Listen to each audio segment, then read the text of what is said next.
I am here with James Michael, an incredible singer, songwriter, producer, sound engineer, mixer, multi instrumentalist, incredible songwriter, known for his work with 6 a.m., but also his amazing solo work. He's worked with artists like Kelly Clarkson, Alanis Morissette, Loaf, Motley Crue, Hammerfall, Scorpions, Papa Roach, Saliva, and I probably left out a couple dozen others. But man, I'm so glad to have you here. Thanks for having me, buddy. I gotta tell you, I'm like addicted to your channel right now, and I want to. There's a couple of reasons, but number one, you and I have really kind of a similar trajectory as far as our careers go. I think we both moved out to LA around the same time. I moved out there, and I think it was somewhere between 87 and 89, which I think is around the Yep, time you went out there, yep, right? yep, absolutely. And so we know what that was like. We know what it was like to live there. And one of my problems is that I don't have that memory that you have. You have such an incredible memory and you're such an incredible storyteller. And I find that my memories of that time are kind of blurred. So I tune into your channel just so that I can relive that stuff. And I just listen to your storytelling and I'm like, oh my God, I remember that now. Now it's all coming back to me. So dude, it's been a gift to have you do your channel and just speak so openly and honestly, and I swear you've got like a photographic memory, which I wish I had. But dude, it's such a treat. Every single night I just flip back through your channel, I look for a different story, I just look at the thumbnails, I'm like, oh, that sounds interesting, and I Yeah. will relive an entire other segment of my life, and it's just awesome, dude. Man, I had that same thing happen to me last night. I was watching Rick Beato, Yeah. and he had Butch Walker on. Yeah. And Butch was talking about his time in LA, and he was in a band called South Gang. And it immediately rang my brain because my band had all told me, "Hey, there's this band South Gang and they're really good, but they got signed." And I go, "Well, let's go see them." "No, they don't play out anymore." And I'm like, "What? What do you mean they Right, don't play out right. anymore?" But Yeah, it just, those, like you said, it jogs your memory, and every, things come back to you. That's the they thing about a do. memory, and They do, and that's like since I retired basically in 2017. As far as I haven't done any performing with 6 a.m. since then. So I've spent the last few years just kind of trying to dust off those memories yeah. and get a clearer sense of the chronology of things. But I've been so excited to talk with you because I want to pick your brain on things like a band I wanted to ask you about. Do you remember Darling Cruel? Yeah, that I remember the name. I don't think I ever saw them, but that's another band that, yeah, I remember Yeah, seeing the ads. they were just start like when you and I were out there cutting our teeth. That was when like Warrant got signed, right? Yep. I mean, like every weekend a different band was getting signed, and you'd if you knew somebody or you knew one of their girlfriends, you could get to the signing party and Yeah. experience all of that stuff. Well, for me, it was this band called Darling Cruel. The lead singer was a guy named Greg Darling, who's still making music today. But that band was so cool and they just captured my imagination. He had this crazy kind of falsetto, almost like a Prince type of vibe. So he definitely had that funk. You would have dug them Yeah. if you didn't actually know their music, you would have dug them because they definitely had kind of a a funk R&B element to them. Yeah. But then they were kind of metal too, and it was just, Yeah. oh man, I just I Sounds like remember. I should have joined that band. Yeah, you would have nailed it in that band, man, for sure. But those were just such magical times. I mean, for anybody that didn't get to experience that period of time out on the Sunset Strip like you described so beautifully in your videos, I just I feel sorry for them. I feel sorry for anyone that didn't at least get to experience it because it was magical. I mean, we didn't even care that we weren't signed. You know, we Yeah, were just part of the energy of it, part yeah, of the electricity of it. And it yeah, was just, I do long for those days. yeah. I wish that the scene had kept going. It didn't matter if it had morphed into other styles of music. Of course, it would have. But the Right. fact that they just kind of killed it off and then whatever, everything that kind of happened, and now it's a museum. Well, that was something that interested me about that. Why? Like, I understand the musical style changing. I understand, kind of grunge taking over. And of course, everything is cyclical. Everything will kind of run its course. But why did the clubs give up on it? Why didn't the clubs just start booking different types of music? They just kind of allowed it to fall apart underneath Yeah. them. I mean, they kind of did. I mean, and we obviously could see the writing on the wall, so we were getting more and more wear whatever the hell you want and funkier and right mixing up the writing and stuff like that. But you had people tell you, look, we'll give you a deal, but you're a hair band, and it's just like what do you do? Cut off all your hair? And I try to do something else. And for me, it Right. just, the band kind of got to we broke down to the point where we were a three piece Yeah. and I was writing grunge stuff. And I Yeah. was ended up being the front man towards the end, but that's not something it's a lot of Yeah. responsibility. I remember turning on MTV one time and I think it was Faith No More. They went total grunge, and Faith No More was a cool freaking band Yeah. in their heyday. And I remember just seeing this video and they were all grunged out in their flannels and stuff and they'd all cut their hair off and it was just so disconcerting to me, to see that dramatic of a change. Like if you're going to go from being kind of a metal band or whatever, I don't even know how you would categorize them, but you have to be a little bit graceful in your transition, Yeah. right? So Yeah. when you started doing grunge, was it just like a snap thing, or was it kind Well, of a you think of it as you're getting older. You're starting to get a little more, mileage, yeah, and you're starting to be a little bit, even if you're just drinking, you're just a little more strung out on it, kind of to just not that we were big drug users, but you're just kind of feeling that you're living such a hard life that yeah, you're yeah, feeling grunge. You yeah, don't mind not having to, wear ridiculous clothes or whatever. right, And you're hearing these other bands. I had singers that would play in my band for one show. My goal is to only play one show. And I'm thinking, this guy's kidding, right? right, And he was all into Pearl Jam, and I'm hearing it and going, the guitar player's kind of doing the Hendrix thing, and it didn't really float my boat, but whatever.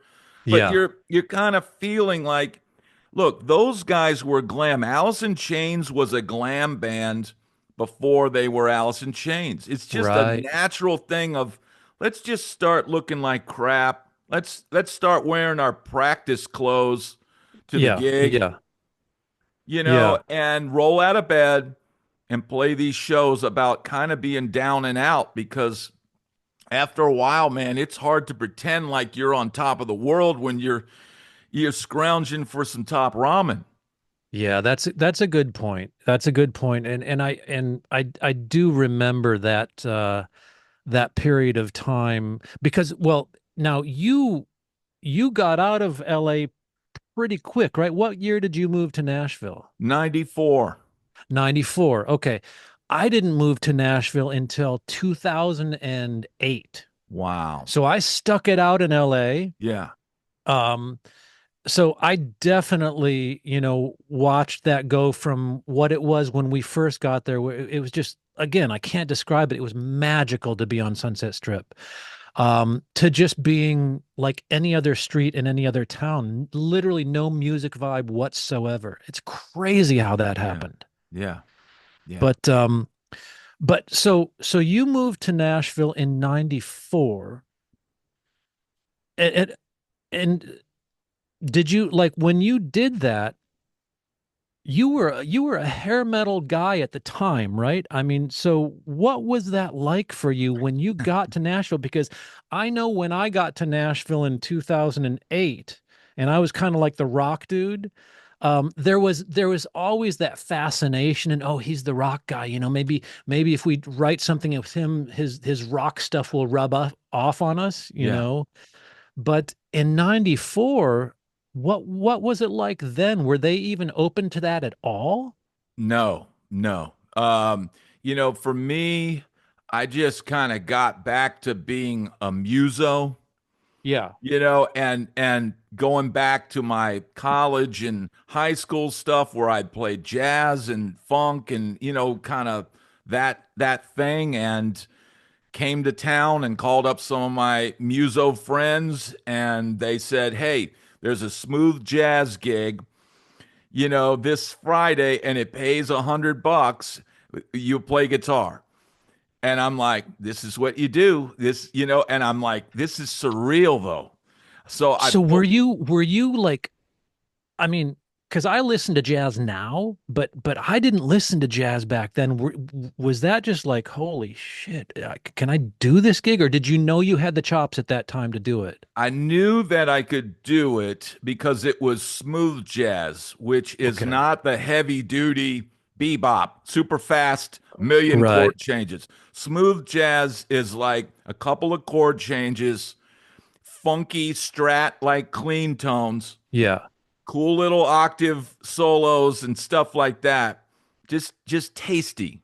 Yeah. Yeah. So I just had to go to that other side, but it was surreal. I didn't tell any of the guys on the gig that I had just came from playing the Sunset Strip. So I tied my hair back and I put a button-down shirt on, and some, nice pants or something, and just played the damn gig. I mean, Oh my God. And they were all, no question, they were all looking at you going, this dude's from California, man. Look at him with his ponytail and well, his they knew something, they but knew something was up. I had a good musician vouching for me, so it was kind of like, and that just, but here's the thing, man. You get so corrupted by LA and the madness and stuff that went on there that I was always the wild guy on whatever gig that I was on, if Right. only for the stories I would tell in the green room, between Right. sets. Right. Yeah. That's and my attitude, my California warped thing that happens from seeing all that stuff, and whereas Nashville in 94 was literally dead. When I got Yeah. there, I went, "What the hell did I? Oh man, I just screwed up." I Yeah, rolled. because it was all country at that time, right? It was all country except for one like kind of jazz club downtown, and then Right. one a couple of rock clubs, but they were still partying like it was 87 at the rock Right. clubs in Nashville. It was Right. 94 and they're still like full on, and doing that, and I wasn't going to go backwards and do that. Yeah. Yeah. So it just, it was a long time of just playing any kind of gig that you could get, Yeah. and then eventually country music changed, and it started to get more rock. And that's And when I that's would, when your sweet spot happened, right? that's when the call came, Yeah. and I'm like, okay, I get this. This is, it's big chords, and towards the end on the country thing, I was just pretending I was Dimebag Darrell on the gig. Yeah. I didn't care. Sit Yeah. up Yeah. there and run to the front of the stage, because my thing is whether it's 1978 or 1998 or 2008 or 2018. I know how to entertain rednecks with lead guitar. Right. I know how to Exactly. do this, man, and Exactly. bang your head, and they'll be into it. Yes. Yes. That's amazing. I I think it was 93. I had signed a very, very small publishing deal. Like no money took place. It was just some dude said, "Hey, I'll publish you." And I was like, "Okay, yeah." And he sent me to Nashville for my very first co-writing session. I think that was in 93. Um, and I wrote with some really top-notch writers back then. I think it was Rick Giles. I'm never going to remember all the names, but they were the kind of the that top echelon of writers at the time. And boy, oh boy, what an experience that was to for the first time be exposed to that Nashville writing thing where, you know, you show up in a room and you've got your booklet full of song titles, Yeah. and within a few hours you got a song written, and that Yeah. was new to me. I had never Yeah. done that, but boy, that was a invaluable experience you know, I still to this day I still try to simulate that mindset as far as just, you know, come up with a title and get in there and just pound this thing out. And if it's Yeah. not good when you're done, then rewrite it, you know? Yeah. And sometimes people go, "Oh, this sucks." But then you play it for somebody else and go, "Oh, that's an awesome song." You're like, That's right. I think it sucks, but man, you know what? If the collective, likes it, that's really all that matters. That's right. You know, I was talking with a buddy of mine. You might know him, Blair Daly. He's a terrific songwriter from Nashville. And we were just kind of catching up the other day, and he has a song on the new Luke Combs album, which is that's a great cut to get these Yeah, days, you yeah, know. I asked him, "Hey, how'd you end up with that cut?" And he said, "This was a song I wrote 10 years ago. That song has been sitting around for 10 years." And you know, that's how this stuff happens. You yeah, never let go of anything because something that, like you were just saying a second ago, something that you're like, "Ah, this isn't that great." Somebody else might think it's the greatest thing on the planet. yeah, And so you never give up on these ideas, no matter how iffy they might seem, you yeah, know? yeah. A lot of artists will try to have this standard that they're like, "Oh no, that's too this or that's too that." But sometimes it is that weird, quirky thing that is going to catch on, and you got to be not afraid to take a chance, with a song idea that's maybe out of the normal, you That's know? so true. In fact, I think more often than not nowadays, it is that quirky thing. It's that one thing that makes it where somebody might say, "Oh, that's weird." That's probably what's Yeah, going to attract people's ears to it, you know. And yeah. now, especially with how diverse music is. I mean, I saw something, maybe it was Rick Beato just did something recently about how music genres are kind of going away. Did you happen to watch that one? I don't think so, but I understand the concept. Yeah, I do too. I haven't watched it either, but I do understand that concept, and I'm not sure if that's a bad thing or a good thing. What do you think about it? I kind of like the idea that you know, you might end up with a have a playlist where you've got like a metal song and then a pop song. I mean, that's the way radio used to be. You Yeah, know, radio used to be very diverse, and then it yeah, became quite narrow, but I don't know. I think I'm okay with the idea of us not really pigeonholing ourselves into genres anymore. yeah, yeah. I agree with that. The problem is, I think maybe by not having genres, what is actually happening is everything's starting to sound the same. And Yes, you're that's right about that. dangerous. That's dangerous in that, like you said, pop radio used to mean popular. And Yeah. so you would have Rod Stewart, you'd Yeah. have Earth, Wind, and Fire, you'd have Sweet, you'd Yeah. have all these different acts all being played on pop radio because they had a pop hit. Yeah. They all Yeah. sounded different. They all had different production. They all had different, sounds. And now everything's kind of getting homogenized to where You're right. You are so right about that. In fact, in you know, at the second half of my career with 6 a.m., um, I found myself chasing that actually, and it was quite upsetting. You know, I found that radio had become so narrow in its scope that to be considered an active rock band as we were considered, you you basically had to sound exactly like everyone else, or you weren't going to get added to the radio station. Yeah. And it just seemed so counterintuitive, and it wasn't always like that. It just became that way. That's why I'm hoping that if we do kind of do away with the genres, then people won't feel like they have to stay in that really narrow lane. Yeah. Yeah. I'm hearing that a bit more in pop music now, where you got some acts that have kind of an old 50s bebop type of feel to Yeah. them, and then other ones are super super produced. And I like the fact that you can hear a pretty wide spectrum of different sounds, whereas on active rock radio, my God, it's so narrow right now. It's Yeah. just unbelievable. Yeah. And I hope that changes. I do hope that changes, because when I look back, for instance, at the last couple of records that 6 a.m. made, even though there's some things about it that I quite like and I'm quite proud of them, um, I also hear us trying to fit into that narrow lane. Yeah. And that upsets me. I think what a wasted opportunity. Here, how often do you actually get a chance to make an album that is going to be released to the public? And then you spend all of your time kind of trying to chase this very, very narrow, narrow thing. And oh, heaven forbid if go outside of those rails at all. And Yeah. it's And quite it's frustrating. hard to do. It's hard to do as well because it's hard to limit yourself when you're creating. Yeah.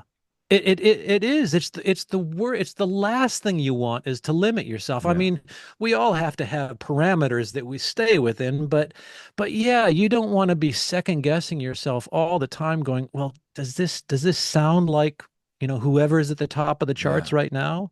Yeah. We never used to do that. We always used to like try to be as inventive as possible and and Yeah. and think outside of the box. And now you're just encouraged to stay Yeah. well within that box. Yeah. It's got to sonically sound and be able to blend into the next song. Yeah, And yeah, everybody's production kind of has a similar sound. yeah. And I mean, maybe that's you could tell me this as far as producing because man, your production skills sound amazing. I mean, Oh, thank you. you got a song California Smile that you put out a couple years ago. Man, it sounds incredible. Your vocal production, I'll have to ask you about your vocal Sure, chain and all sure. that. Thank you, thank But you. it's just is it maybe because there is so many modern tools that everybody can kind of hone everything into that same kind of space. That's a good question, Brad. Actually, it's a few things. That is part of it for sure. Um, there's also the idea that, for the last 10 years, there's been these drum samples floating around. Most of them came from David Bendeth, who's a friend, and he's an amazing producer and a great mixer and all of that stuff. When he produced the Paramore album, uh, it was the drum sound he got on that album was so insane. I mean, that was such a beautiful sounding album, and it just jumped off of the speakers. No matter what radio you were listening, no matter where you heard it, it just jumped off the speakers.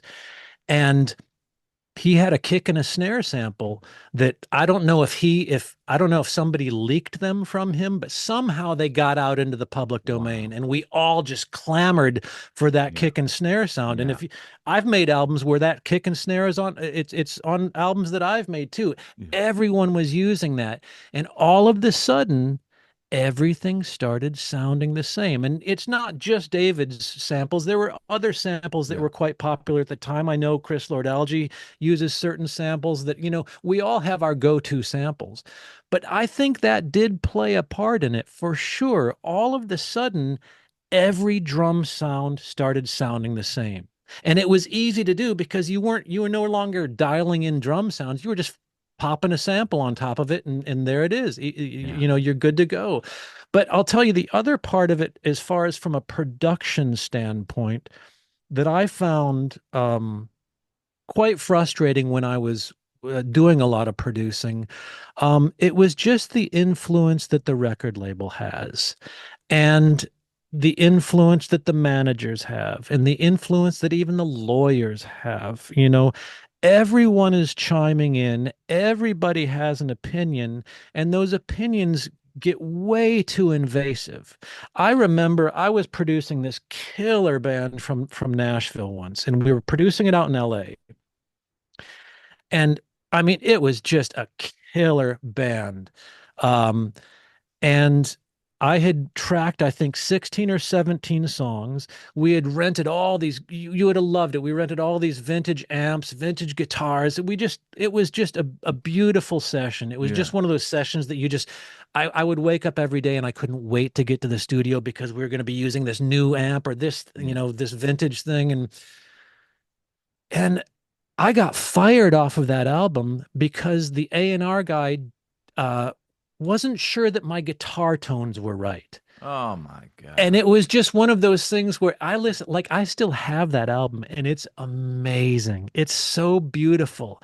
But they went, I think they ended up hiring Bob Rock to recut the whole album. Oh And man. the album that Bob Rock did also sounds fantastic. Yeah. But it was just one of those things where that was an A&R guy at a record label that literally couldn't, he didn't know the difference between a good guitar tone and a bad guitar tone. Yeah. He Yeah. was just so scared that somebody else was doing something that was going to be more appropriate for radio. And it just, I got fired off of that record Wow. after tracking 17 songs. Wow. And I guess my point is the amount of times that decisions like that get made that have nothing to do with the actual music itself. It's just stunning, Yeah. how many Yeah. amazing albums are just sitting somewhere on shelves because some A&R guy got scared. And I understand getting scared because he's worried about paying his mortgage. Yeah. He needs to make sure that whatever he releases is going to be successful. But yeah, dude, it just crushes you when you think of how much amazing music is just held back because of things that have nothing to do with Yeah. music. And that's exactly what needs to be done. Because if you think of how everything's sounding the same and okay, you got your drum samples, but then you've got, your guitar, guys who are guilty of using modelers and stuff like that. What really needs to happen is there's a studio in Nashville, Welcome to 1978 or something like that. Have you seen that place? No. It's a studio over there in West Nashville, and everything in it is all the old. It's literally looks like you walk into 1978. And Wow. it's all tape and it's all analog, and they've got multiple rooms. There's a phone booth in there. It's just like a time warp. And it almost would be like, look, drop a band off there, give them the right producer, and say, look, go make a record. It doesn't matter if you're trying to get on radio, it doesn't matter anything. Just make something real Yeah, yeah. because it does get too homogenized. We're all guilty of it, but I'm a caveman. I don't know how to time correct anything. All Right, I know right. how to do is hit record, play my part, and if I played it in time, then we're good. If I didn't, then I hit and I track it till I'm happy with it, which Yeah, is the old yeah. school way we had to do things. Except in the old days, you didn't want to punch too many times because the tape was wearing out. That's right. That's right. Yeah, I You know, remember that. And you remember you would, what was it? You'd track the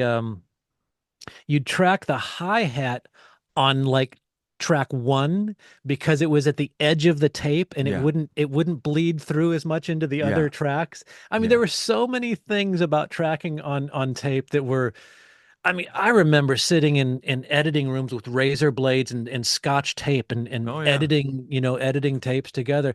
I'm so grateful that we have those experiences. Number one, because it certainly makes us appreciate where we are today, yeah, yeah, but number two, it forced you to focus on the performance from the very beginning. You know, it's so easy nowadays to sit in front of a computer looking at waveforms and just have a singer in the other room and just say, yeah, try it again, try it again, try it again. But but the idea of searching for that killer performance has been taken over by, let's just comp together a killer Yeah. performance. Yeah. And it's never the same. It's No. just never the same. You know, I've comped together, and I'm sure that you have too, hundreds of takes, and you comp it together to the point where you think it sounds good, and then you step back and listen to it a couple days later, and there's just no life in it because you've comped all the life out of it because Yeah. those, and I think you've said this on your channel, it's those killer performances are usually takes one, two, and maybe three. Yeah. Yeah. Think about the old days before we were doing our thing. Go back to the 50s where you'd get Elvis, in a room with a microphone, the band, over in the other side of the room. You can hear Elvis tapping on the back of the guitar. Don't Be Cruel. Yep. The him tapping on the guitar is louder than the snare drum, Yeah. but the Yeah. performance is live. Yeah. They are singing Absolutely. that live. The background vocalists are singing live, Yeah. in the room. And Yep. and it's absolutely incredible that that's the way they did things, but that's why the vibe is there. The yearning, the emotion of, hey, this is the fifth take or this is the 10th take. We got to nail it. We're close, guys. We're really close. And Right. then also trying to manage your voice and how long can I go keep singing this song over and over again? Right. Well, and to your point about that, even back then, yeah, maybe you do five or six takes before you really had to start worrying the tape was going to start deteriorating.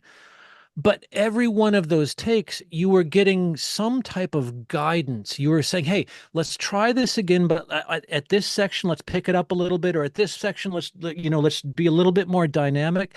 Nowadays, you just the producers are just telling you, yeah, do another take with no guidance. And so you can take 100 different takes of something, but you haven't told them, okay, on this take, imagine that this is happening, or do this, or Yeah. try something different with your voice here. I feel like the art of production has changed.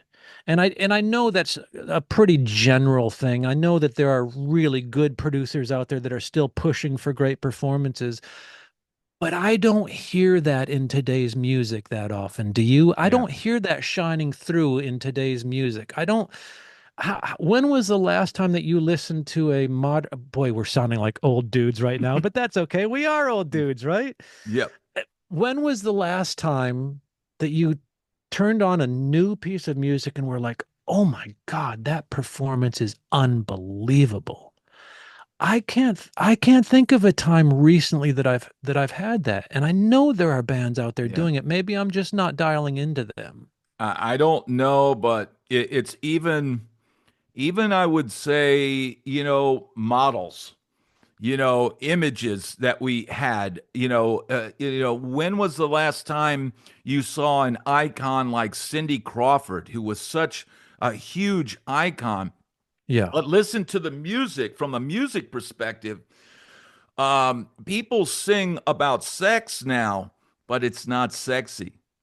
They're Right, not right. seducing you. Michael Jackson could seduce you with his voice. Elvis could seduce you with his voice.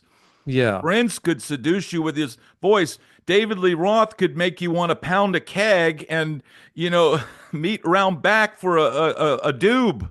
You know, Yeah, yeah. You just, it's I don't know if, because I've been just scouring through your videos, so I'm not sure if this was one from very recently or from a while back, but you did address that subject about the idea that there there are no kind of modern day iconic, almost cartoon character type of rock stars. yeah, And and I thought about that, and it really resonated with me, because I remember.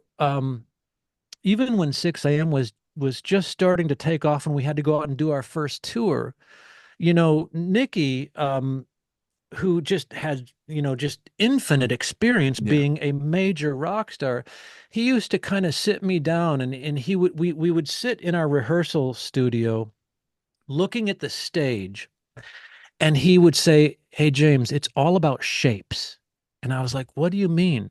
It's all about shapes." He goes, "You move to a certain part of the stage and you basically strike a pose of some kind and you stay there long enough for the photographers in the front row to get their shot." He goes, "That shit doesn't happen automatically. You got to plan that stuff." And he was always such an advocate for, no matter where you are on stage, go there, create a shape, hold that shape, and then move on to the next shape. And I Yeah. always was fascinated by that because to the average person, it just looks natural and it just looks like it happens naturally, but it's very calculated. You Yeah. have to, I don't think that, I mean, some people are just natural at it. I certainly wasn't. I had to plan that stuff out and think about it. And then eventually it became comfortable. And then eventually I was like, oh, I'm doing a shape right now. This is Yeah. cool. Yeah. I saw an interview with or article on the Phil Lynott from Thin Lizzy. Yeah. And he said that same thing. At first he didn't quite know what to do on stage, and then he's like, I started throwing shapes, and I Yeah. throw Yeah. my shapes, and we started throwing shapes on stage, and the crowd would just eat it up. They And then he do. became a master of throwing. He was the pinnacle of posing with that bass and He was. looking like that hero on Yeah. stage. It's like there was a performance the other day at a football game. I didn't even watch it, but everyone, oh, this was just amazing and all this. And name somebody that's better today. Well, I can't name anybody better today because there's nobody doing anything. Yeah. Yeah. I know. I There's know. It's nobody that just comes out with a live microphone and whatever instrumentation, it doesn't even matter, but just come out and command attention. The regal come out and just command it, not even have to do anything. I mean, I Yeah. always go back to Elvis because that was the first example that I had as a kid, seeing somebody who could just walk out there and stand still and move one finger, and the crowd goes nuts. Yeah. and Yeah. and having that command of that, now everything is overtly sexual, but it's not sexy at all. It just makes me think, like, put some clothes on. I'm not ready for that. I need to be seduced first, Yeah. you know Yeah. like it's Yeah. kind of like that drunk girl grabbing you at 3 a.m. It's like, oh, ease up, honey. I need to make sure you're not insane first, Right. before we commence with anything. It's like that. Music now is just, oh, here's some sex, and it's like, I'm not ready for that. Now, do you think, because everything is cyclical, at least I hope it is, do you think that we will come back to a time where that will be what our rock stars are like, or does the music industry even allow for that anymore? When everything is so TikTok driven, and so you don't even have one hit wonders anymore. You have one verse wonders, Yeah, because people only know 15 seconds of a song anymore. They don't yeah. even know an entire song. I wonder, and I'm interested in your take on that. Like, will that come back around? Is there going to be a Nirvana or a, I don't know, some band that's going to come along and completely change everything again and make all of us go, "Oh, that's the future right there." I, What do I you wish think? I wish it would happen, man. I keep waiting for Yeah. somebody to do something, and Yeah. the and if we weren't, all old guys, I'd say rally the Let's start a band and do it. rally the troops, That's turn right. on the heat in the garage, let's go. you know but it's That's right. like, dude, I don't want, on the one hand, man, the beauty of going in a hot garage and sweating and working out and working on the tunes and fighting with your bandmates over parts and stuff like that. That's I don't know if those days will ever happen because people don't want to do the work. They just want to get on their phone and give you 15 seconds of something, You're so right. That's and right. that's too easy. And it's the same thing with guitar playing now. It's just gymnastics. There's tons of incredible gymnastics going on, but there's no good songs. Yeah, you know what else drives me crazy is uh and it probably drives me crazy just because I just don't have this in my DNA to do this, but you go on like YouTube or Instagram or TikTok, and these young artists are sitting down going, "Hey, I just wrote this song idea this morning. I only have a half of a verse and half of a chorus." And they'll play it for you. "Hey, let me know in the comments whether you like this or not." And I'm just like, "Oh my God, I would never in a million years take a half-baked song idea and perform it for Yeah. the public. I would wait until I've written the song." And Yeah. what do you think about that? It drives me crazy. Because the song usually isn't done until you've done the master. Yeah. You Because know, a lot of times you got it and you've honed it and you've honed it and you've honed it. And then you're going to do the master and you see one word on that page. Oh, wait a minute. This third verse, it's past tense. Let's move that yeah, to past tense. And now that you got the payoff. You got the right. payoff at the end. I Yeah, mean, you just you like it, just stay in a room until the song is done and then release it. But yeah, but nowadays I don't even think they're interested in finishing the song because they've got their content. yeah, That was the content. Them yeah, sitting there singing half of a verse and going, leave a message in the comments. That is the content. They don't even need to finish it. They've already got their likes. They've already yeah. got their streams. They've already got their dopamine fix. They've got their dopamine fix. That's right. Yeah, It's the clicks and crazy. the likes. It's crazy. So I'm just so grateful that I came up when I did, because we got to experience number one, we got to experience the music industry when you could really make a living in the music Yeah, industry. And that seems to be getting harder and harder to do. Although I mean the whole kind of DIY thing is pretty cool. I love the fact that kids nowadays are just kind of foregoing the record company dream altogether and just doing it themselves. I love that. I think yeah, that's cool. Make your own merch, build your own content, do that stuff. Um, but I really do I really do feel bad for people that didn't get to experience the music industry during the 80s. It yeah, was, I mean, 70s, 80s. It was just a whole different yeah. game. I- Whole I'll different be game. I'll be driving my car, and my daughter, my 4-year-old daughter, will be in the back seat, and she'll say, put on Panama or put on something like that, and she'd be back there rocking out. She came in my room the other day singing Panama, Oh, and that's and it awesome. literally it brought I was driving and it's like a little tear was coming down my eye because I'm like she's never going to really know what it was like and have that same experience that we had and Yeah. how great it was at one time. Well, that is why your channel is so awesome, because maybe she will have that experience, because the stories that you tell, they're so vivid and they're so clear and they're so accurate that at least she's got a dad that can tell some amazing stories and relive it from that angle. She's got a leg up as far as that's concerned. Yeah, I have to look. You know how wild it was back in those days.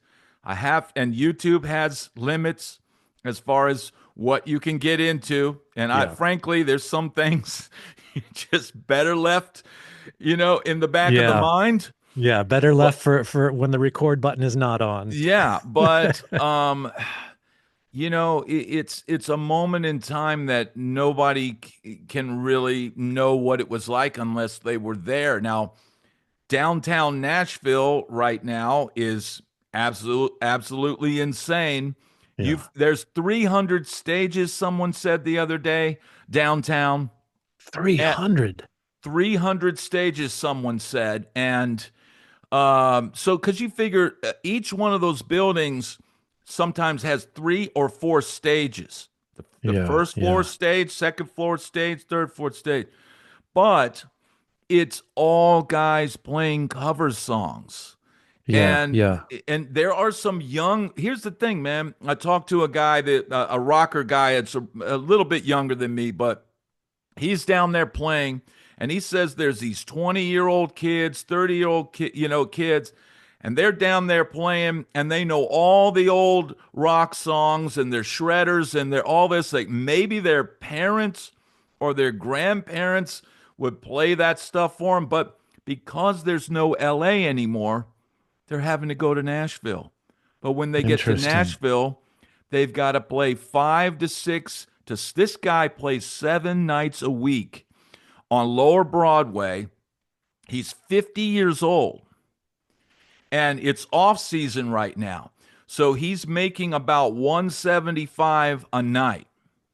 Right. $175. Now you figure rent now in Nashville, it's going on $2,000 $2,500 a month. This dude is killing himself, Yeah. to survive. Yeah. And the difference is he's playing on Broadway, so he has to play I Love Rock and Roll, 100 times a week. And Yeah. that's not a song that you can do. Oh, let's improvise over I Love Rock and Roll. So No. he's having to play the stuff the same. Yeah. For me, having that a little bit of jazz background, I would play songs like Superstition or stuff like that.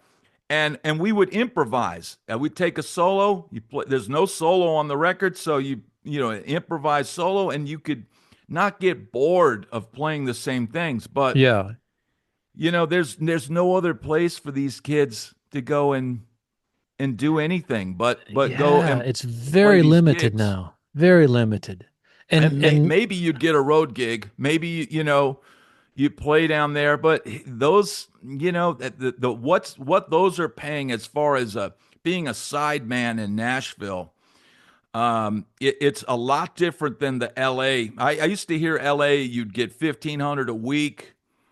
Back in the day, if you were a sideman for certain groups. right. But Nashville's generally about $300 a man Yeah. per show. So you play Per an show. arena and you get $300. Right. Right. So I And with the played. with the Nashville acts, you're only doing what 3 or 4 days a week, right? Where rock acts, you're doing 6 days a week. I mean, if I do I remember that correctly? That most of the country acts would really limit they'd go out from a Wednesday to like a Saturday or something, or how did that work? The one that I played, the last guy I played with, we did, I think it was about 120 dates a year. It Okay, was a okay, lot. yeah, that is a lot. But I made under $50,000. Yeah, And yeah, that's a lot of work, dude. Because you're traveling on a bus with 12 other people. yeah. It is. People don't get you've done a great job of describing what that's like. It kind of shattering the illusion a little bit of it, because it is definitely an illusion, man. It is not glamorous being out on the road. And people were last night I did a live and people were asking me, "Well, what about your gear? What do they pay for that?" No. Nope. I had to pay for my own rig and I broke it down. Okay, I had a Bogner, I had a Soldano, I had this. That's about 7 or 8 grand in amp heads. Yep. The rack cost $1,000. The pedal board's another $2,000. The Yeah. wireless, all of that stuff. So you're looking at 15, 20 grand, and that's not even including guitars. Yeah, you're Yeah. literally you're literally saving up your per diems, because Yeah. that's all got to factor in, man. Yeah. It's a Yeah. it's a it's a tough gig, dude. It is a tough gig. Yeah. I When mean, it it's was cheap. fun. Yeah. It's fun, no question about it, but you know, it's brutal. When people hear of bands, that hate each other, or that just as soon as they get off the road, they don't speak at all. You understand that Yeah. after a while Yeah. because it's just such an intense lifestyle, and there's so many cool things about it. I don't think either one of us are complaining about it Yeah. because Yeah. we feel grateful to have gotten the opportunities that we've gotten. um but that being said, it is a tough life. Yeah. This is something, this brings it around to something I was going to ask you, because being a singer, maintaining your voice on the road, I mean, everything is reliant on you being able to do your job. The guitar Yeah. player can play with a busted finger, the drummer can tape up his wrist, or Yep. they can get another drummer if you have to. Yep. But And a guitar player can be playing his beautiful $20,000 vintage guitar, and as soon as he's done playing, he gets to put it in a case, nice and safe. It goes on the van or on the bus, and it's protected for the rest of the night. The singer has to carry that darn instrument with him everywhere, and it's tough. It's very, very tough being a singer. And when I first went out with 6 a.m., I was a studio guy, man. I was a producer. I was perfectly happy being in the studio, but I was not ready to go out and tour. And at first, my voice was just not up to the challenge. And it took me quite a while to build up to that. And once I did, then I had a blast. But it was extremely stressful when my voice was not tour ready, yeah, and that took me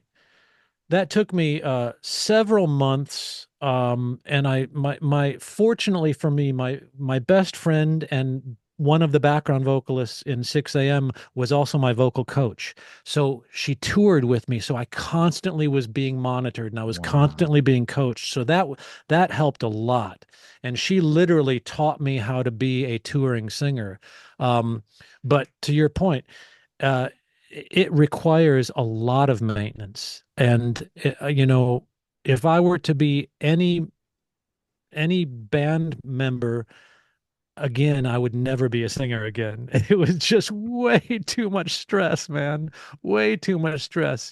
While everyone else is out enjoying their day and going out to the malls and shopping and stuff, you're sitting on the bus just, testing your voice every few minutes and making sure that it's there and testing your falsetto. And you yeah, never feel comfortable. You yeah, just never ever feel like you can really just let your hair down and yeah, be yourself. You're always protecting that instrument. yeah, yeah. The last road gig I did, where we were doing 135 dates, I was also the lead singer singing all the choruses. It was like Oof. the artist was, like rapping, and I Yeah. was the guy that sang country choruses, right? Okay. And I don't have the same, at that time, I didn't have any discipline. So I was drinking, doing whatever. And, but I had hacks that I did. I would sleep with a fisherman's friend. Have you Oh ever yeah. tried those? Oh, absolutely. I Yeah. would sleep with those just jammed in my jaws to just Wow. always Just to keep that moisture in there keep all the keep time. it moist, because Yeah. that bunk, that air in that bunk, if I close the bunk air, I feel like I'm dying. I'm laying in a coffin. Yeah. So I Yeah. needed the air, but it's hell on your voice. So that would Oh, be one of the things that I would do. And then I would always, man, at first I had to fight to say, we would do these 3 hour sound checks. I go, dude, I cannot sing a 3 hour sound check and then right. and do 6 shows in a row. Oh, well, Yeah. that's what everybody else does. I go, no, no, no, no, they No, don't. no, no, they don't. And 3 hour so I sound got checks. I got him to wean it down to 2 songs at sound check, and I do my Right. 2 songs just barely eke through the two songs, and then I'm done with the voice, and then I was fine after, but I had to fight for that, dude. But I you know what? That's a really good lesson. And to any like up and coming singers that are listening, take control. You know your voice, you know your body. Take control. Like you had to just lay down the law. You had to say, no, we are doing two songs, and that's all you're getting from me. I'll put on a hell of a performance tonight, but I'm not standing on the stage for 3 hours while you yeah, guys tweak drum sounds, you know, yeah, and I keep singing the songs over and over. So yeah, take control of your own situation. yeah. I think that's really good advice. Yeah, and I would always after sound check, I would go to the hotel and I would sleep even if it was 15 minutes or 20 minutes, always to get that rest and a shower. Yeah, yeah. If I'd have stayed there and people talking at you and you having to talk and do all this, it's like you've got to go and recharge, man. 20 minutes for me sometimes is like all I need, you That's all know? you need, you know, and again, it's about taking charge. Another thing that I would say that's incredibly important, and I think it gets overlooked a lot, is your diet. As a singer, you know, the last thing you want is acid reflux. And when you're eating tour food, you're going to get acid reflux Yeah. way more than you'd like to. Yeah. And you have to take control of that. You have to know what your body can handle. Yeah. You have to know what's going to cause that, and you've got to stay away from the things that are going to cause that, because Yeah. that can be a killer. Because the other thing is, quite often, if you're a touring, you know, artist, you're waking up at 5:30 or 6 to go do radio shows in the morning, and you're having Yeah. to put on a full performance at sometimes 6:37 in the morning. And if you just spent the night battling acid reflux, you're toast. Yeah. Yeah. We would do those and they would I would pass out in my bunk wearing my gig clothes and they'd get me out or I'd roll out of the bunk and the hair would be all over the place. Yeah. I'd roll in and just go, you know, Yeah. and then after it was done, back in the bunk, back to sleep, you Back in the know. bunk. Yeah, But absolutely. it's you know it's a tough thing, man, for people to do, and being a singer is not something I ever wanted to be to do. But sometimes you're the singer by default. Yeah, If yeah, you're the guy in the band with the best voice, then they go, well, you're gonna sing. yeah, I don't want. yeah. I want to be Keith Richards. Let me I just know. go be Keith Richards, please. If I could do it all again, I'd be like a killer guitar player, because I'm not a killer guitar player, but I would just play guitar. I'd be happy as a lark. Yeah. Yeah. They seem to have the most fun, I always thought. Yeah. Yeah, you were lucky in that respect. Hey, I have a question for you. Yeah. You mentioned in one of your videos some of the jobs that you did back in LA. Dude, you worked at Tools Plus? Yes. Did you? So did I. Oh my I God. worked at Tools. I don't think I was there very long because I sucked at it, but I was selling rubber hose. Yep. And I remember my script started off, I would call somebody, and you're cold calling people Yeah. that have no interest in buying rubber hose. Yeah. But I think you're calling like gas stations and Yeah. places that would have rubber Yeah. hose on And it their was a shelves. free hose. That was the Okay. catch. Okay. And so I remember having to say, hi, my name's James. I'm calling from Tool Plus, and I'm calling because I've got a special on rubber hose. And they would inevitably, and actually in the script, it would have their response, which is, I'm not looking to buy rubber hose. Yeah. And my next line was always, well, I know you don't need rubber hose, because if you did, you would have called me, right? That was the Yeah. big opening line. And then you'd have to find some way to get them to buy that rubber hose. And it was brutal. I I was, remember. Yeah. I remember for me, I started realizing that because I grew up in the South, I can do a Southern accent. oh So I yeah, would get the books from Virginia or, Georgia or something like that. And I would go, right. boom. And I go, hey, man, this Brad calling from Tools Plus. Oh Man, I my got a deal God. on this rubber hose. I can, man, I tell you what, I can hook you. I would do the whole thing Oh like that. man, that's awesome. But what would blow it up is they go, hey man, where are you from? And I go, Chatsworth.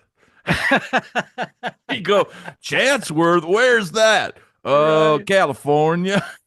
Oh my God. So, And you know it was funny, and I'm sure that you experienced the same thing. There's when you first go into one of these telemarketing companies, there's always the one guy that they use as the example, the guy that drives the Porsche, the yeah, guy that yeah, like oh has yeah, sold so many pieces of rubber hose that he's yes, driving a Porsche now. yeah, And they would always hold him up as the example. And you'd look at this guy and he's about your age and he's like, damn, he's driving a Porsche, man. If I really sell enough rubber hose, I can drive a Porsche too. And it was so enticing.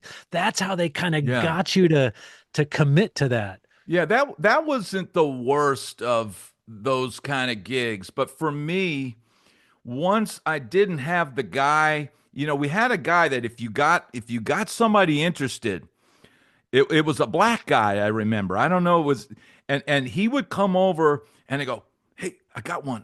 He'd take And over, and right? he'd take over and go, well, I'll tell Yeah. you what, we're gonna ship them out and give me your address and Right. and do that. And he would close it. He would close it. Right. Right. But then I made it through that part, and then I made it over where the veterans are, and they put me over there, and I was just kind of left to my own device. And that's when Wow. So you made it all the way over to those I guys. made it to the other side, but then that's when it was like you don't have that guy that you can kind of pull in and help you finish the Oh, you don't have a deal. closer anymore. Now you're closing yourself. Now you're just on your own, and that's that, Ah, and you don't have the guarantee. right. You don't have that Right. $220 or $150 or whatever it was Now a you're commission only. commission only, and that was when it was like, okay, I can't, because it's a haul from Hollywood to Chatsworth. Oh, yeah, yeah. That's a haul, That's crazy, man. We probably both sat in the exact same room. Yeah, it was like a brick building, and it had that little area that was like cubicles, and the Yep. guy that would roam around. I remember the guy in the office, and I remember one time I pulled out my uncle ran a tire chain somewhere in Virginia. Like he was pretty high up. And Right. so I said, "Hey, my uncle runs all these service stations. Can I call him?" And they go, "Sure." And then they were like impressed that I had somebody that was, wow, he is Yeah, you high showed up. some initiative. So Yeah. he actually, bought some hose or whatever from me. Amazing. It's like, Amazing. but those gigs don't last long because once you're on commission alone, it's like, Yeah, to be honest with you, I don't think I made it 2 weeks. I don't think I even made it that long because I didn't have that natural voice that you have. I was just a fish out of water, and I probably never made one sale. I I would imagine I it was just remember just the concept of, if I can make you a heck of a price today on hose, you'll buy from me. right, That right. kind of stuff. Like, and Yeah, so yeah. I would jokingly, if I could make you a heck of a price on this broken guitar, you'd buy from me today. Right. It Yeah, just I just never had that confidence. I don't even think I knew what my objective was. I just knew that I was not going to last there for very long. But that's yeah, that's crazy. that's And I and know. and so and then here's the other thing. We were on the same record label. We were label mates. And this is what I was trying to figure out because number one, well, now that I've watched so many of your videos, I can't tell if you're just familiar to me because of that, which is probably the case. Yeah. But I feel like our paths have crossed somewhere. I feel like you and I have had a conversation at some point somewhere, That's and maybe it was back there at Beyond Records. it could Um, have been. I remember, and this is how crazy things are. So we got brought in there by Philip Kovac, Philip, yeah. who was Alan's brother, Yep. right? Alan was the head of the thing. We Yep. were we were I was in Nashville, Yep. and we had put together, as a lark, we had put together a redneck rap group, like Redneck NWA. Right, And right. because I was the only one not afraid of my reputation, I became the lead rapper in the group because I Oh my didn't gosh. care if I cursed, or I didn't have anybody telling me I couldn't do these things. Everybody else had jobs and things that they were worried about getting canned, and I was just, living hand to mouth. So I Yeah. figured, hey, if I can make a buck, I'll go do this. Yeah, yeah. And so, Philip, we had gotten flown out to LA by Jimmy Iovine and did the Farm Club TV show. But Jimmy passed because I think we were too hardcore, man. There was nothing that could have been radio play at all. Right, And it was like we were trying to be the white NWA, you know? right, And right. so Philip said, somebody had brought the record to Philip, and Philip said, well, why did Jimmy pass? And I told him, and I was still good at selling it. So Philip brought it to Alan, and then they decided to go ahead and give us a small deal, very small deal. But Yep. they flew us out to LA, and I remember them saying, check out this guy, James Michael. And No they and kidding. I think I had the CD and the Oh, whole wow. thing. Wow.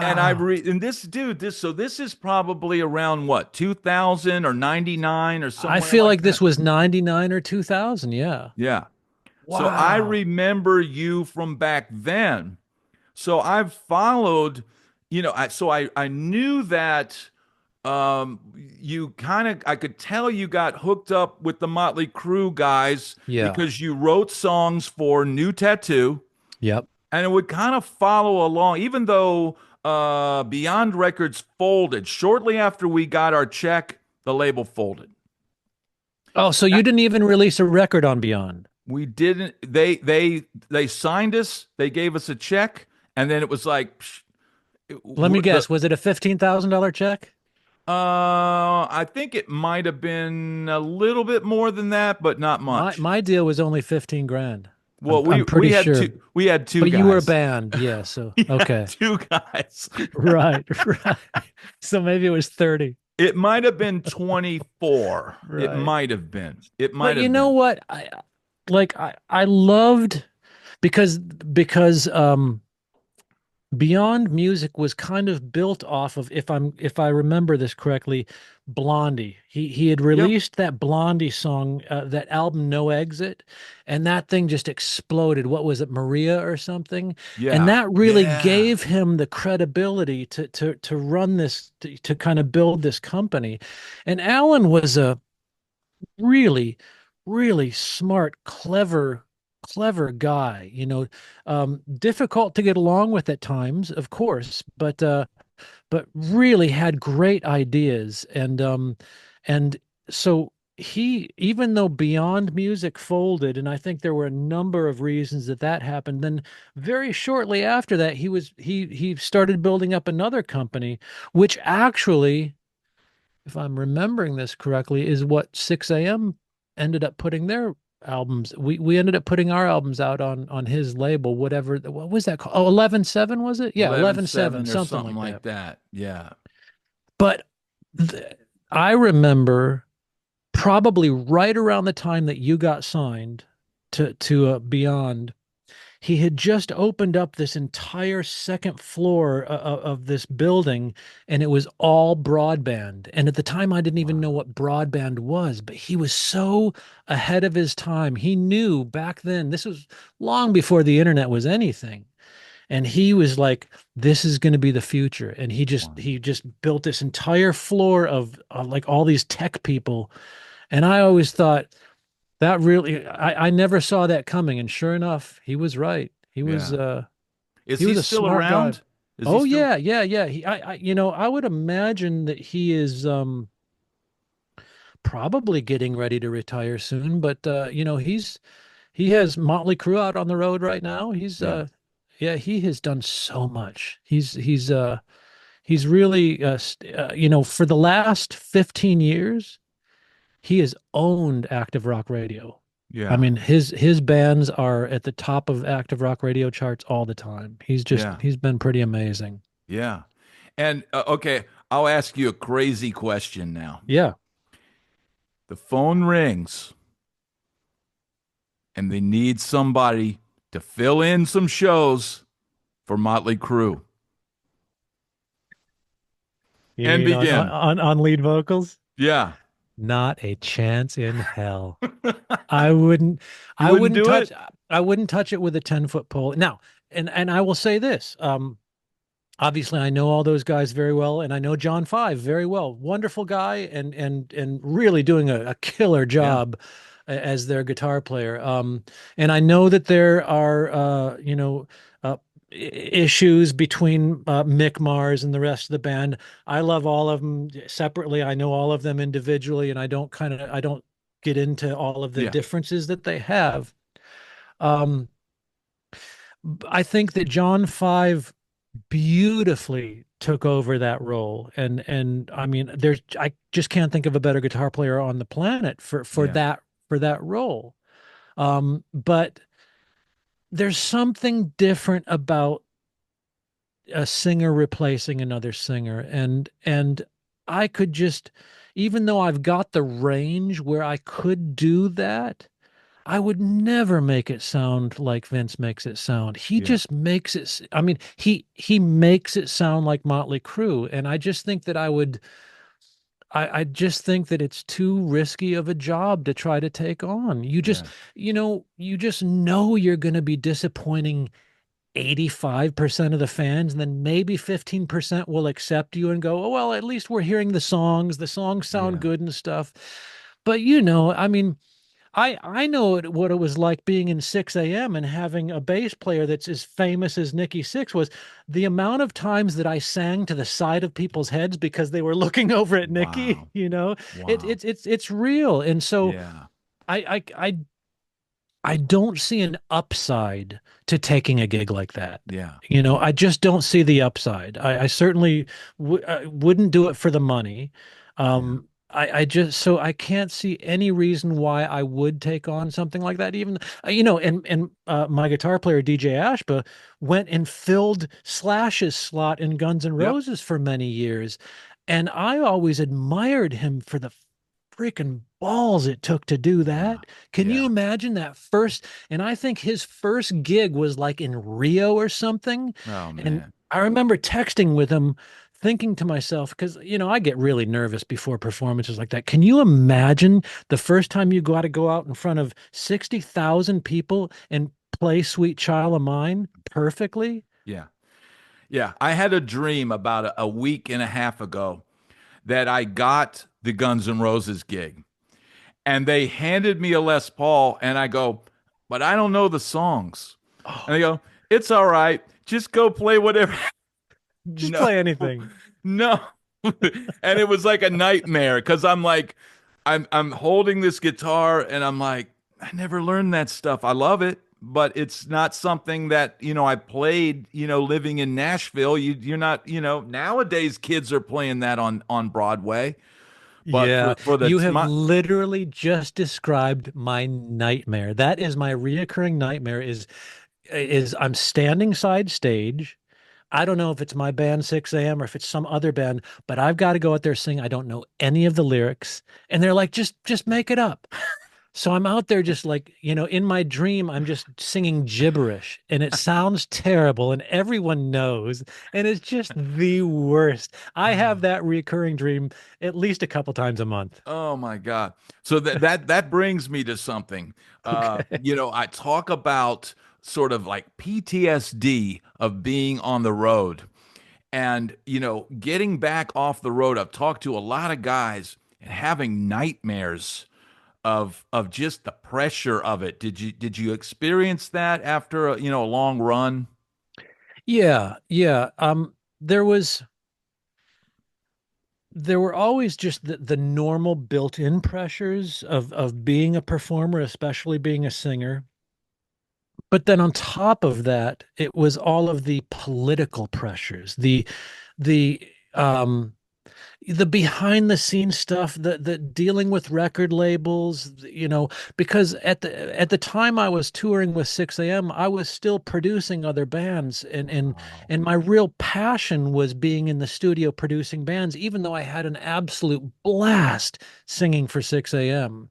Um, my day gig, my real gig was being in the studio with bands. So I was constantly trying to juggle those schedules of being a Wow. mixer, being a producer, being an engineer, being a songwriter, being the Wow. singer of a band, and that really took its toll on me. But I think that for the most part, the part that I found the most stressful and the most nightmare inducing was when there were political differences within the band, when Nikki and I weren't getting along, or when DJ and I weren't getting along, or when all of us weren't getting along. Yeah. That was the stuff that just killed me, because we were all friends, Yeah. and I could just see the pressures of the industry making us all behave differently Yeah. than I think we would have liked to behave. Yeah. And that's the part that I look back on with great regret. Yeah. I look back on those times and I think I wish I would have handled that better. I wish I would have been a better person in that situation. I wish I wouldn't have let these outside pressures turn me into something that I wasn't, or make me say things that I didn't mean, and things like that. Yeah. Um, I think that the lesson that I took away from all of that is, while it might be challenging, it might seem impossible, just be a good guy. Yeah. Just be the kind of guy that you want to hang around with, Yeah. because that's really what this is. And you know Yeah. this. Yeah. It's you have to be the kind of guy that people get along with. Yeah. Otherwise, you're just going to isolate yourself, and otherwise, your phone is just going to stop ringing. Yeah. Yeah. And it's tough. It's tough in that world because, like you said, you've got all those pressures, and you're losing sleep, and you got a stomach bug because you had bad catering last night, and Yeah. all of these things are going on. And it's. I had another guy I know that tours a lot, and he said, "Hey, do you talk to your old touring friend?" I said, "No, we don't really talk anymore." He says, "Man, don't let the bullshit keep you guys apart. That Yeah. road stuff." That's just nonsense. Don't let the nonsense get in the way of friendship. And That's really important. I think that's a really good reminder. And the other thing to remember about touring especially, um, is that so rarely is everything in line. So rarely are things kind of at 100% positive. yeah, Normally, you're dealing with, like you said, your stomach's upset because you had crappy food the other day, or somebody in your band is upset for one reason or another.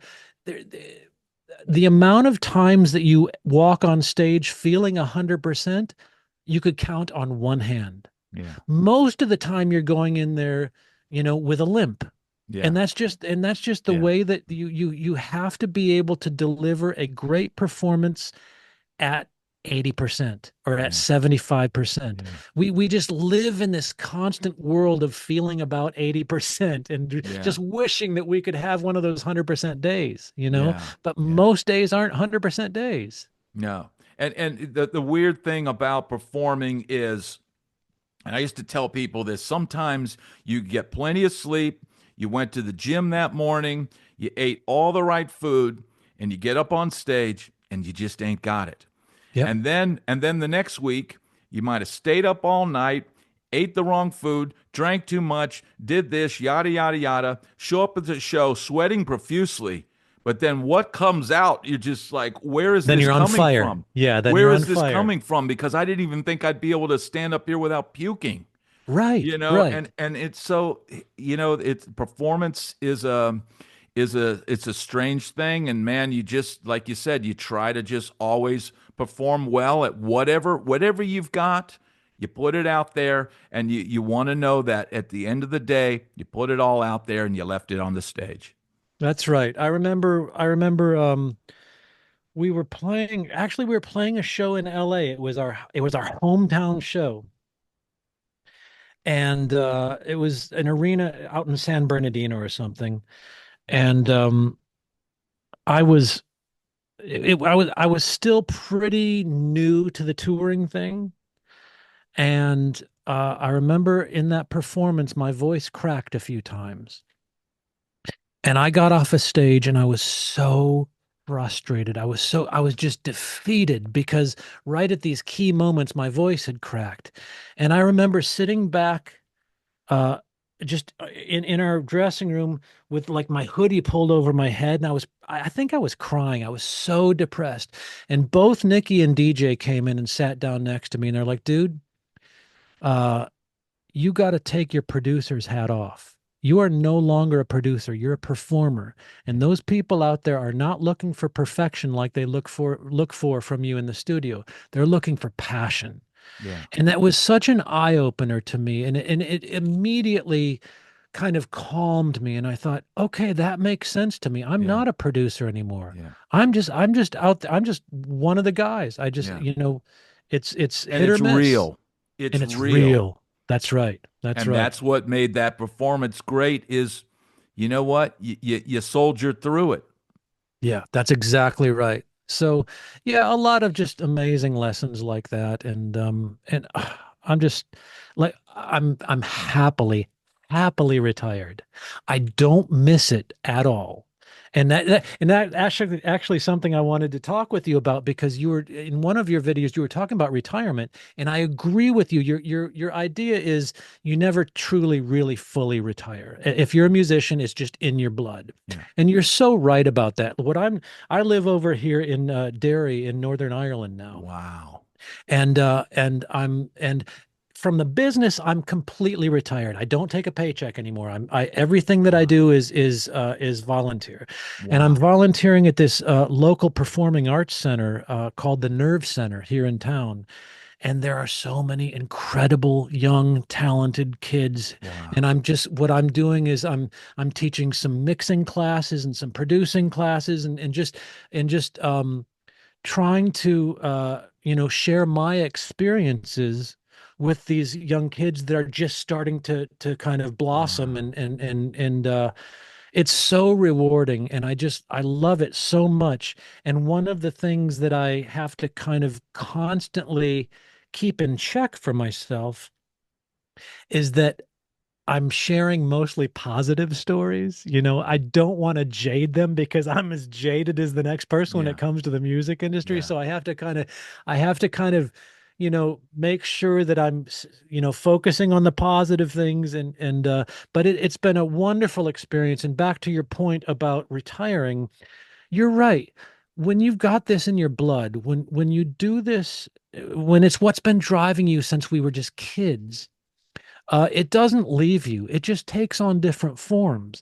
I love being a retired guy. I love being an old rock dude. I love it. I love our past, especially listening to your storytelling, which is so wonderful. Um, I'm so grateful to have all of those experiences, but now I'm so happy taking those experiences and presenting them in a way to these young students, where I can feel like maybe I'm inspiring them, or maybe I'm just protecting them from getting hurt in the future. I Yeah. don't know what my role actually is, Yeah. but I'm enjoying it immensely. And you're right, you never really do retire from this music. You just Yeah. don't. It's Yeah. just in fact, I sit here in my studio. I built this great mix room here. I will just pull up. I'll go back through all of my old masters of records that I've produced, whether it's Motley Crue or Papa Roach or whatever. I'll just pull up a master and remix the entire thing just for myself. No one will ever Wow. hear it. I have Wow. probably 30 or 40 mixes that no one will ever hear, but I do it because I still love doing it. I love the Wow. challenge. I love trying to figure out how to get that kick drum to sound a certain way, or how to make this guitar cut through the mix in the right way. I just love that stuff. It never goes away. So, last question. Okay. the phone rings and a band's got a record in the can and they go, we need somebody to remix this. Who can we get? What about James Michael? I'll do that in a heartbeat. I would do that in a heartbeat. Okay. You can, I love mixing. In fact, mixing is my absolute favorite thing to do. Now, I won't take a paycheck for it. I refuse to take money for it Wow. because as soon as you enter into that contract, now I'm beholden to the record labels Yeah, again. yeah.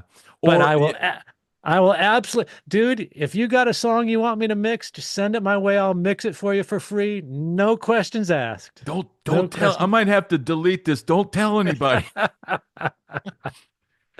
Man, Uh, that is amazing. This has been an amazing interview, and it's so incredible how many parallels we I have. know. So we'll probably have to do this again Oh, we got to down. do it again. We'll do We, this we again. barely scratched the Oh, I surface of know. all the stories we've got. Yeah, we But didn't even open the book up.